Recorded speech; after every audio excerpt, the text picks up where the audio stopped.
Hello students, আমি Nitish sir জ্ঞানজ্যোতি coaching সেন্টারের পক্ষ থেকে তোমাদের প্রত্যেককে জানাই আরো একবার স্বাগত। তো স্টুডেন্টস, আজকে আমি তোমাদের সঙ্গে আলোচনা করব এনইপি 4 ইয়ার আন্ডার গ্র্যাজুয়েট প্রোগ্রামের অধীনস্থ যে সমস্ত ছাত্রছাত্রীরা যারা বাঁকুড়া ইউনিভার্সিটি আন্ডার বিভিন্ন কলেজগুলোতে পড়াশোনা করছো তাদের জন্য আজকে বিকেইউ থার্ড সেমিস্টারের মেজর পেপার 4 এর যে এডুকেশন রয়েছে সেই এডুকেশন সিলেবাস নিয়ে কিন্তু আজকে আলোচনা করব। যারা এখনো পর্যন্ত আমাদের চ্যানেলটিকে সাবস্ক্রাইব করনি তারা অবশ্যই চ্যানেলটিকে সাবস্ক্রাইব করে পাশে থাকা বেল আইকন অল প্রেস করে দাও, যাতে নেক্সট টাইম থেকে কোনো ভিডিও আপলোড করলে তার নোটিফিকেশনটা তুমি সবার আগে পেতে পারো। এছাড়া তোমরা যারা ভাবছো যে অনলাইনে আমাদের ক্লাস জয়েন করবে তারা অবশ্যই যোগাযোগ করবে আমাদের অফিসিয়াল নাম্বার এখানে দেখো দেওয়া আছে 7076398606 এবং 6295916282 নম্বরে তোমরা চাইলে সরাসরি আমাদের সঙ্গে যোগাযোগ করতে পারো। আমাদের কোর্স ফি কত রয়েছে, আমাদের কোর্স ডিটেলস এখানে দেওয়া আছে 599 রুপিস পুরো সেমিস্টারের কোর্স ফি, তুমি যে কোনো সেমিস্টারে পড়ো না কেন। ওকে, তো আমাদের ওয়েবসাইট রয়েছে www.pisticall.com এ তুমি ভিজিট করতে পারো, সার্চ করতে পারো আমাদের অফিসিয়াল ওয়েবসাইট। চলো দেখে নেই আমাদের কি রয়েছে এই বছর। আমাদের রয়েছে education in pre independent India, মানে স্বাধীনতার প্রাককালে যে শিক্ষা ব্যবস্থা ছিল সেই শিক্ষা ব্যবস্থা সম্পর্কে কিন্তু আমাদের এবার পড়তে হবে। ইউনিট নাম্বার 1 রয়েছে এডুকেশন ইন এনশিয়েন্ট ইন্ডিয়া, মানে প্রাচীন ভারতের শিক্ষা ব্যবস্থা। এখানে আমরা পড়বো Brahmanic system of education, aims, curriculum, teacher and methods of teaching, institutions, woman, education and educational system সম্পর্কে আমরা পড়বো। অর্থাৎ ব্রাহ্মণ্য যুগে যে শিক্ষা ব্যবস্থা সেই শিক্ষা ব্যবস্থা সম্পর্কে আমরা ডিটেলসে জানবো এখানে এবং পড়বো। দেন রয়েছে বুদ্ধিস্টিক সিস্টেম অফ এডুকেশন, অর্থাৎ বৌদ্ধ যুগে শিক্ষা ব্যবস্থা বা বৌদ্ধ শিক্ষা ব্যবস্থা। এরও এইমস বা লক্ষ্য, কারিকুলাম মানে পাঠ্যক্রম, টিচার মানে শিক্ষক, অ্যান্ড মেথডস অফ টিচিং শিক্ষাদানের পদ্ধতি, ইনস্টিটিউশনস মানে সংস্থা। দেন সংস্থাগুলোর মধ্যে আমরা কি কি পড়বো, এখানে নালন্দা ইউনিভার্সিটি পড়বো, আমরা বিক্রমশিলা মহাবিহার সম্পর্কে আমরা পড়বো, উমেন এডুকেশন এখানে আমরা পড়বো নারী শিক্ষা, এবং ইভলিউশন সিস্টেম মানে মূল্যায়ন পদ্ধতি সম্পর্কেও কিন্তু আমরা জানবো। চলে আসবো আমরা next unit number 2। Unit number 2তে আমরা পড়বো এখানে এডুকেশন ইন মেডিয়াভেল ইন্ডিয়া, অর্থাৎ মধ্যযুগের শিক্ষা ব্যবস্থার মধ্যে কি রয়েছে, ইসলামিক এডুকেশন, অর্থাৎ ইসলামী যুগের শিক্ষা ব্যবস্থা, এইমস, ক্যারেক্টারিস্টিক্স, অর্গানাইজেশন, এখানে স্ট্রাকচার অ্যান্ড এডুকেশনাল ইনস্টিটিউশনস। এখানে আমরা জানবো এডুকেশন ডিউরিং সুলতানেট পিরিয়ড, মানে সুলতানি যুগে এখানে যে শিক্ষা ব্যবস্থা ছিল সেটা আমরা পড়বো।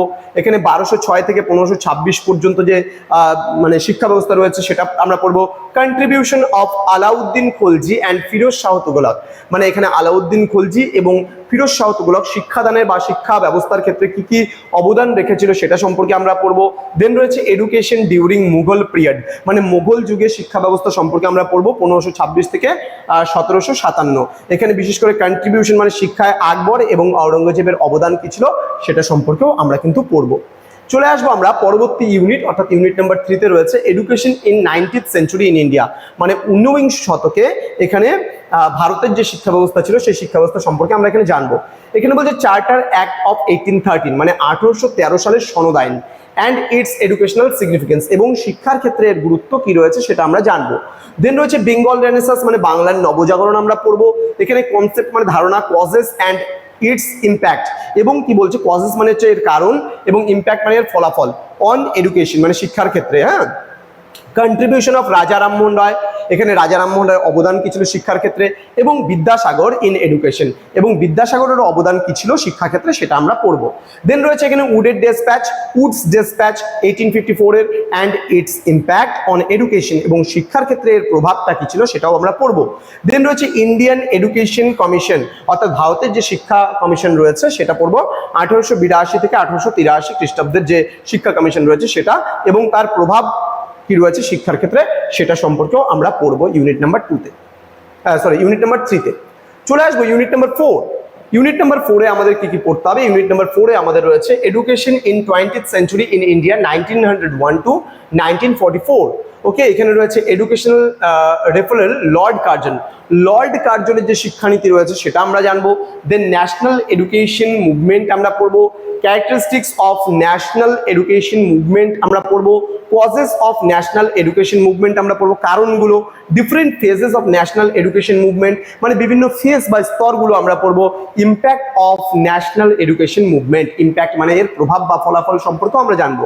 দেন রয়েছে বেসিক এডুকেশন, মানে বুনিয়াদী শিক্ষা, কনসেপ্ট, ক্যারেক্টারিস্টিক্স, তোমার মেরিটস অ্যান্ড ডিমেরিটস, মানে এর ভালো দিকগুলো কি কি রয়েছে বুনিয়াদী শিক্ষার এবং খারাপ দিকগুলো কি কি রয়েছে সেটা আমরা পড়বো। স্যাডলার কমিশন সম্পর্কে অফ ক্যালকাটা ইউনিভার্সিটি কমিশনস। এখানে স্যাডলার কমিশনটাকে আমরা ক্যালকাটা ইউনিভার্সিটি কমিশন বলেও জানি, যেটা 1917 to 19 পর্যন্ত। দেন রয়েছে আমাদের সার্জেন্ট প্ল্যান রিপোর্ট 1944, মানে 1944 খ্রিস্টাব্দের যে সার্জেন্ট রিপোর্ট প্ল্যান রয়েছে সেটা সম্পর্কেও আমরা কিন্তু এখানে পড়বো। তো এই ছিল আজকে আমাদের সিলেবাস সংক্রান্ত আলোচনা। তো যারা এখনো পর্যন্ত আমাদের চ্যানেলটিকে সাবস্ক্রাইব করনি তারা অবশ্যই চ্যানেলটিকে সাবস্ক্রাইব করে পাশে থাকা বেল আইকন অল প্রেস করে দেবে, যাতে নেক্সট টাইম থেকে কোনো ভিডিও আপলোড করলে তার নোটিফিকেশনগুলো তুমি সবার আগে পেতে পারো। আমাদের অফিসিয়াল নাম্বার 6295916282 এবং 7076398606 নাম্বারে তোমরা সরাসরি যোগাযোগ করতে পারো আমাদের সঙ্গে। তোমাদের উজ্জ্বল ভবিষ্যৎ গড়ে তুলবো আমরা, এটা কিন্তু আমাদের প্রতিশ্রুতি। দেখা হচ্ছে খুব তাড়াতাড়ি আরো একটা নতুন ক্লাস নিয়ে। তোমরা প্রত্যেকেই ভালো থেকো, সুস্থ থেকো। Thank you so much, thanks for watching after all, thank you.